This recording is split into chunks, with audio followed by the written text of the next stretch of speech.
816 Aku hanya karena sangat menyukaimu. Setelah Yan Jingyi kembali, semua orang menyadari bahwa sikapnya terhadap Yang Ze telah berubah 180 derajat. Mereka tidak hanya menanyakan hobi Yang Ze, tetapi juga berinisiatif untuk menambahkan WeChat miliknya. Yang Ze tentu saja senang bisa menambahkan WeChat bintang besar.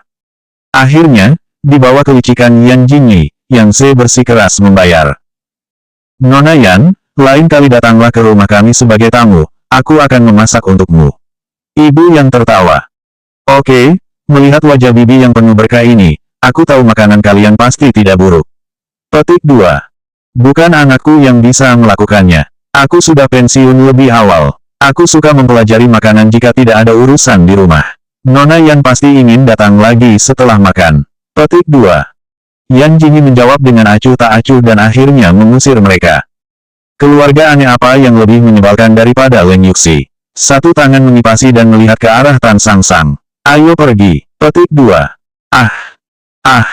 Apa? Jika bukan karena bantuanmu, aku akan mati. Sambil berjalan, dia mengutuk. Ibumu itu benar-benar, dia percaya bahwa orang lain akan menipu apapun.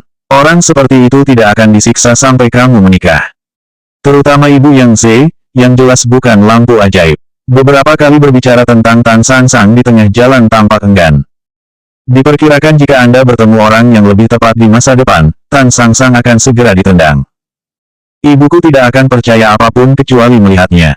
Petik 2. Terkadang dia juga sangat tidak berdaya. Selama tidak melibatkan peristiwa seumur hidupnya, wanita tua itu baik-baik saja. Begitu dia terlibat dengan uang dan pernikahannya, dia sangat keras kepala. Tidak ada cara lain, aku akan pergi ke rumahmu. Yan Jingyi mengangkat alisnya dengan percaya diri. Dia terlalu malas untuk ikut campur. Setelah masalah ini selesai, dia akan mencari kesempatan untuk membiarkan Sang dan Tuan Huo bertemu. Nah, lebih baik Tuan Huo tahu keberadaan Mumu. Ibu Tan selalu sangat menyukai Yan Jingyi. Melihatnya datang ke rumah, ia membuka meja dengan hidangan lesat. Jingyi, aku dengar para aktor sangat memperhatikan bentuk tubuh. Bukankah kamu biasanya terlihat kuat? Hari ini, tidak peduli begitu banyak, lepaskan makan, kamu dulu sangat suka makan masakan bibi, tapi sekarang jarang melihatmu datang. Wei, I sibuk, tidak ada waktu. Petik 2. Sejak masuk ke dalam rumah untuk membicarakan Sang, ia tidak yakin dengan cara apa Yan Jingyi akan mengatakannya kepada ibunya. Benda ini membuat orang marah dan sial. Sampai makan malam selesai, Yan Jingyi masih belum menyebutkan apapun tentang Yang Ze. Mumu dan teman-temannya bermain di lantai bawah. Yan Jingyi duduk di sofa bersama Tan Mama untuk menonton drama yang penuh darah. Tiba-tiba, gunung layar ponsel berkata, mengambilnya dan melihatnya, itu benar-benar WeChat yang dikirim oleh Yang Ze. Yan Jingyi melirik ibunya yang sedang menonton TV. Dia dengan tegas menghentikan panggilan suaranya. Melihat Yan Jingyi yang berinisiatif mengirim undangan suara, Yang Ze sangat senang hingga ponselnya hampir jatuh ke lantai. Tanpa menunggu Yan Jingyi menjawab, Yan Jingyi langsung berkata, Nona Yan, apakah Anda keberatan jika saya mengajari Anda tentang Jingyi?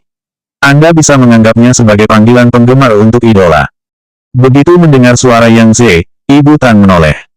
Yan Jingyi memberi isyarat kepada ibunya untuk tenang. Titik koma tanda tanya petik 2. Aku sangat merindukanmu. Petik 2. Sialan, orang ini sangat mengerikan. Yu Guang melirik Tan Ma, ekspresi lawan bicaranya berubah. Tuan Yang, jangan bicara sembarangan. Kamu adalah pasangan kencan buta temanku.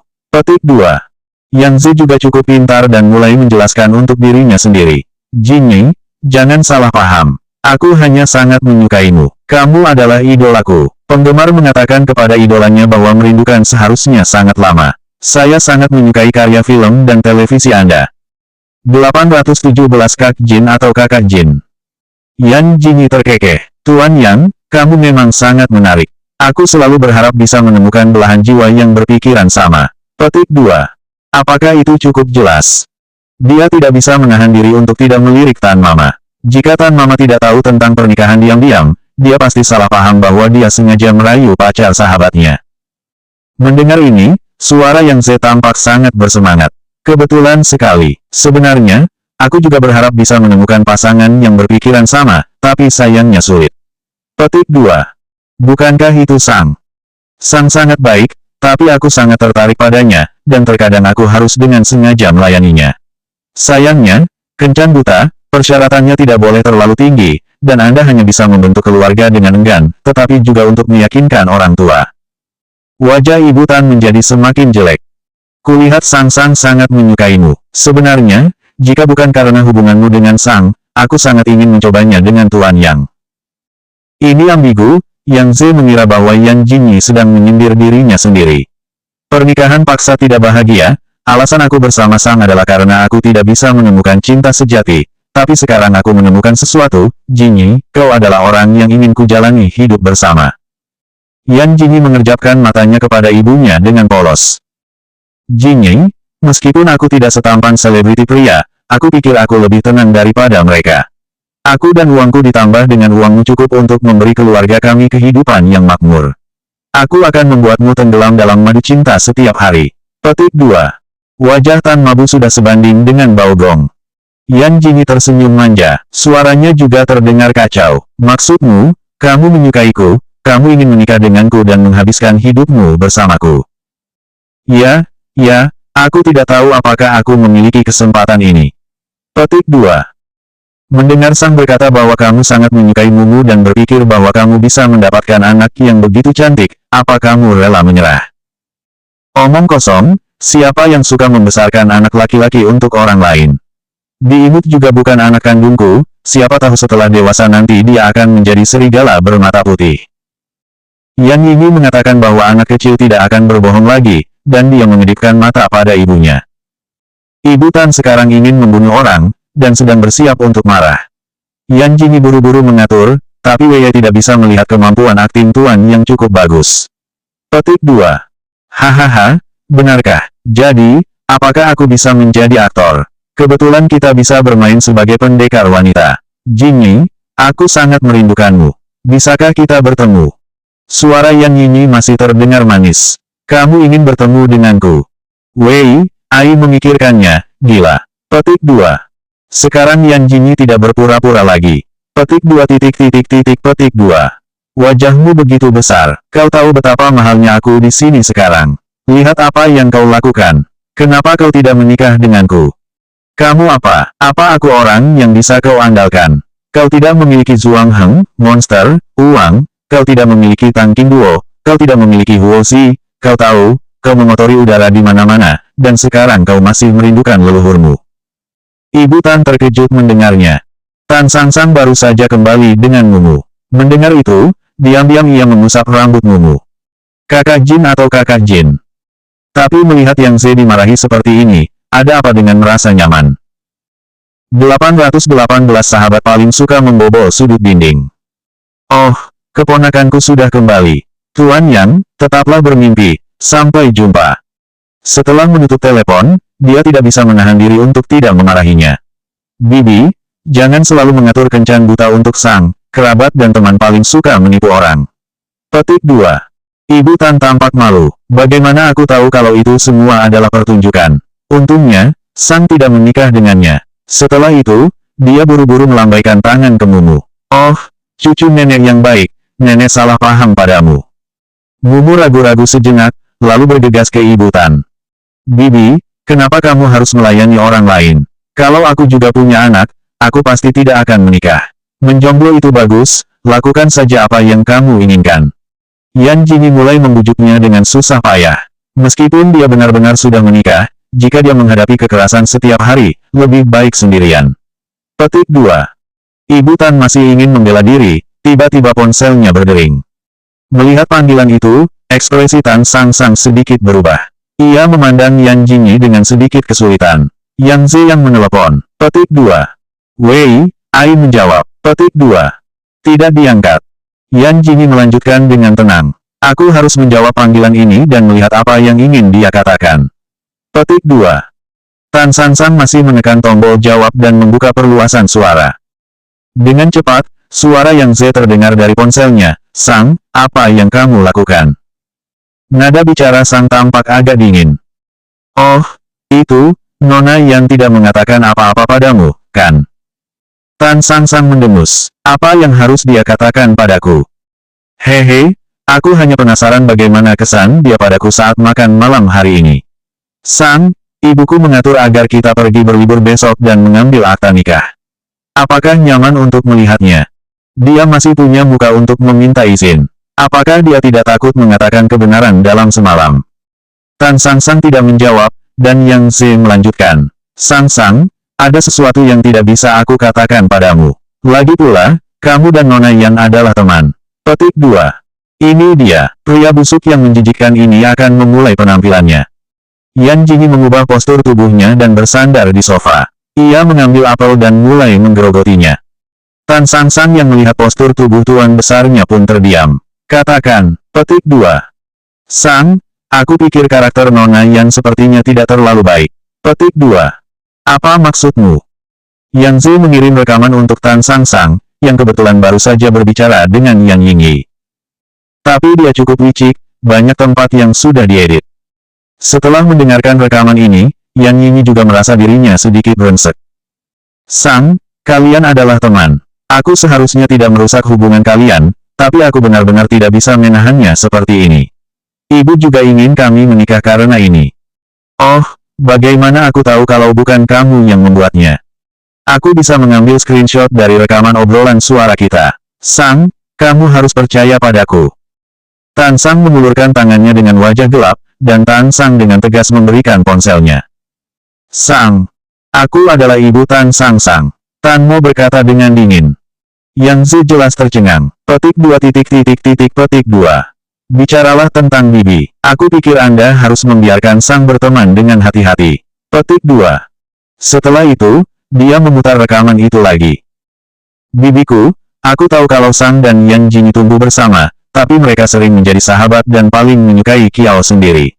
Aku pikir Sang harus menjaga jarak dari orang seperti itu. Petik 2. Sebelum itu, Sang kami harus menjaga jarak darimu. Xiao Yang, kamu sangat hebat, bahkan bibi sudah berumur 819. Ada orang yang bertengkar. Bibi, apa maksudmu? Mengapa aku tidak mengerti? Tidak perlu mengerti kalau aku tidak mengerti. Aku berpikir mengapa ada orang sepertimu di dunia ini yang sangat indah. Jika bukan karena kehadiran Yan Jingyi di sini, Ibu Tan ingin mengumpat sumpah serapah yang telah ia kumpulkan sepanjang hidupnya. Yan Jingyi memberi isyarat kepada ibunya untuk memberikan ponselnya. Mengingat adegan marah Yan Jingyi belum lama ini, Ibu Tan dengan tegas menyerahkan ponselnya dengan kedua tangan. Jika Sang memiliki setengah dari kutukan Jingyi, dia tidak akan pernah menjadi seperti ini. Bibimu, kamu lalat, kenapa kamu ada di mana-mana? Memfitnah aku, kamu pikir hidup di dunia ini terlalu lama. Yan Jingyi berkata dengan suara yang jahat. Kamu masih bisa kembali ke luar negeri. Wamba lebih cocok untukmu. Dengarkan, aku sedang berbicara tentang Sang. Aku ingin kamu tahu apa yang dimaksud dengan mati. Yang Ze jelas belum bereaksi. Petik 2. Kamu Yan Jingyi. Aku adalah leluhurmu, 18 generasi. Apakah Tang Qingzuang Heng tidak harum? Aku akan merayumu, orang yang tidak tahu mengira kau si dwarfism. Yan Jingyi, aku katakan padamu, jangan keterlaluan. Aku benar-benar mengira kamu adalah orang yang suka bermain di industri hiburan. Aku takut padamu. Kenapa kamu ingin bertarung sendirian? Baiklah, aku tidak akan datang. Yang Ze benar-benar marah karena Yan Jingyi. Ia hanya berpikir bahwa ia telah kembali ke luar negeri. Ia mengenal semua orang yang memiliki pengetahuan yang serius. Di mana bintang kecil seperti Yan Jingyi bisa menyinggung. Tidak peduli seberapa buruknya, ada pamannya yang bisa belajar di luar negeri dan masuk ke perusahaan yang bagus karena pamannya. Saat memikirkan hal ini, Yang Ze seketika merasa percaya diri. Jika Sang Siang menyinggung perasaanku, kamu akan menyesalinya. Selain itu, Tan Sang, dia pikir aku sangat menginginkannya. Itu juga karena dia bekerja dengan baik, dan dia terlihat baik-baik saja. Sialan. Yan Jingyi menarik napas dalam-dalam dan menjawab dengan lembut. Benarkah? Kamu sangat hebat, aku sangat takut. Yang Ze mengira dirinya takut dan mulai bangga. Aku bisa melupakan masalah ini sendirian, selama kamu meminta maaf padaku. Petik 2. Aku melihat mulutmu yang begitu bau. Ternyata dia benar-benar tidak punya mata dan menggunakan mulutnya untuk mengeluarkan napas. Apakah orang tuamu tahu? Sampai jumpa di hutan besok di tepi jalan barat. Ingat siapa yang tidak datang dan siapa cucunya. Tanpa memberi kesempatan Yang Ze menjawab, Yan Jingyi menutup telepon dengan ganas. Tan Sangsang benar-benar kagum padanya. Petik 2 titik titik titik. Jingyi, apa kamu benar-benar akan bertarung besok? Omong kosong, apa aku orang yang begitu kejam? Mata cantik Yan Jingyi melotot. Petik 2 titik titik titik. Aku hanya ingin memintanya untuk menunjukkan pelajaran. Petik 2. Bukankah kau orang yang kasar? Aku pulang dulu, besok kamu jangan datang. Aku takut pemandangan ini terlalu indah untuk menakutimu. Petik 2. Semakin dia mengatakan ini, semakin dia penasaran. Aku ingin pergi. Petik 2. Sayang, tunggu kabar baikku di rumah. Petik 2. Menghadapi mata sedih Tan Sangsang, terutama cahaya bintang yang berkilauan di matanya, Yan Jingyi merasa bahwa dirinya sekarang seperti orang yang tidak berperasaan. Sudahlah, pergilah. Petik 2. Anda tidak bisa menyalahkannya jika Anda melihat tuan ketiga Huo. Ketika sampai di rumah, hal pertama yang dilakukan Yan Jingyi adalah menelepon Huo Zixing. Huo Zixing baru saja menyakiti Huo Qingyuan, tapi sekarang ia sangat bangga. Melihat Yan Jingyi yang menelepon, ia pun segera duduk dengan tegak. Petik 2 titik titik titik. Selamat malam kakak ipar, ada apa kakak ipar meneleponku? Besok aku akan mengajak orang untuk berkelahi. Alamatku akan dikirim kepadamu. Bawa beberapa temanku untuk menungguku. Petik 2. Apa-apaan? 820 membuatku gagal kencan buta. Huo Zixing bangkit berdiri dan membelalakkan matanya. Petik 2 titik titik titik. Kakak ipar, apa kamu mau berkelahi dengan orang lain? Siapa? Bajingan mana yang mengganggumu? Kakak ipar, bagaimana kalau aku membawa semua pasukan pengawal? Aduh, dia sangat bersemangat. Dia tidak pernah berkelahi sejak dia lulus SMA. Apakah kali ini dia ingin membantu kakak ipar kedua mendapatkan kembali perasaan masa kecilnya? Huo Qingyuan terus menguping, dan ia ingin segera menelepon Yan Jingyi. Dia juga ingin ikut. Dia adalah orang yang hebat. Oh ya, bawa kemoceng itu. Huo Zixing tanpa sadar gemetar. Kemoceng, kemoceng. Kakak ipar, apa yang kamu lakukan dengan kemoceng? Yan Jingyi memutar bola matanya ke arah ponselnya. Omong kosong, tentu saja memukul orang. Ya, aku pasti akan membawanya. Petik 2. Setelah menutup telepon, Yan Jingyi mulai mencari catatan komunikasi. Aku juga bisa. Yan Jingyi secara tidak sengaja menemukan hutan kecil ini. Pemandangan yang bagus dan tenang, yang penting cocok untuk melakukan hal-hal buruk. Kali ini dia datang lebih awal dan membawa pelayan keluarga Huo. Ada ruang terbuka di depan hutan kecil. Yan Jingyi duduk di bawah naungan dengan anggun mengenakan gaun dan sepatu hak tinggi. Di depannya ada meja lipat putih dengan banyak kue manis di atas meja. Huo Qingyuan dan Tan Sangsang duduk di sampingnya. Mereka bertiga mengobrol dan tertawa. Ketika Yang Ze datang, dia kebetulan melihat gambar seperti itu. Kalian bisa menikmatinya. Petik 2. Yan Jingyi mengangkat matanya dengan malas. Matanya menatap Yang Ze dengan acuh tak acuh, dan alis Yan Jingyi terangkat. Pria baik, bukankah ini membawa lebih dari 20 orang? Hidup di dunia ini menyenangkan. Yan Jingyi, kita lupakan saja masalah ini dengan meminta maaf. Sutradara di sekitarku yang mengenal banyak industri hiburan ini hanya perlu menyapanya untuk memastikan bahwa kamu tidak bisa syuting. Petik 2. Bukankah kamu cukup hebat? Bagaimana bisa kamu bisa menghentikanku dan bergantung pada orang lain? Yang Ze mendengus dingin. Koneksinya digunakan di sini. Petik 2. Oke, bagus. Kontak digunakan untuk digunakan. Dia mengambil anggur dan melemparkannya ke dalam mulutnya. Bos di sekitarmu ini sudah hampir menjadi babi. Apa kamu yakin ingin melawan? Paman, dia mengataimu, kita harus memberinya pelajaran. Petik 2. Ternyata dia adalah pamannya ini lebih bisa diandalkan daripada pamannya. Jangan terburu-buru. Jangan terburu-buru. Kenapa kalian begitu gegabah? Kenapa kalian terburu-buru untuk reinkarnasi? Jangan salahkan aku karena tidak mengingatkan kalian, sekarang ada banyak hantu yang mengantri untuk bereinkarnasi. Tatapannya menyapu lingkaran sekelompok orang, dan sang Xia harus menunggu lebih dari 1000 tahun. Walaupun dia tidak membunuh banyak orang, tapi wajahnya jelek. Jika dia jelek, dia pasti tidak bisa pergi ke belakang panggung. Paman, wanita ini terlalu sombong. Dia sengaja merayuku dan membuat kencan buatanku gagal. Paman Yang Ze selalu menganggap dirinya tinggi. Di matanya, artis wanita selalu mempermainkan Yan Jingyi. Cepatlah minta maaf, aku akan melupakan masalah ini. Kalau tidak, Jangan salahkan aku karena mencegahmu. Petik 2. Kakak ipar kedua ini ingin mencegahmu, aku sangat takut. Huo Qingyuan berkata dengan aneh. Kakak ipar kedua. Tanpa menunggu Yang Zi memikirkannya, tiba-tiba terdengar suara laki-laki yang tinggi di belakangnya. Kakak ipar kedua, aku datang. Zhao Xinchen benar-benar menyebalkan karena dia selalu mengikutiku. Huo Zixin berjalan dengan kemoceng di tangannya seperti seorang agen rahasia. Sang Xia membawa 4 orang, dan 1 lawan 10 pasti sudah cukup. Petik 2. Ini. Yang Zi bergaul dengan lingkaran ekonomi dan memiliki pengetahuan yang baik tentang kelas atas, dan generasi kedua yang kaya seperti Huo Zixin dan Zhao Xinchen pasti mengenalnya. Karena itu, dia langsung terdiam di tempatnya. Huo Sanxiao, Tuan Zhao, kenapa kalian di sini? Selanjutnya bab 821 Tang menyukaimu.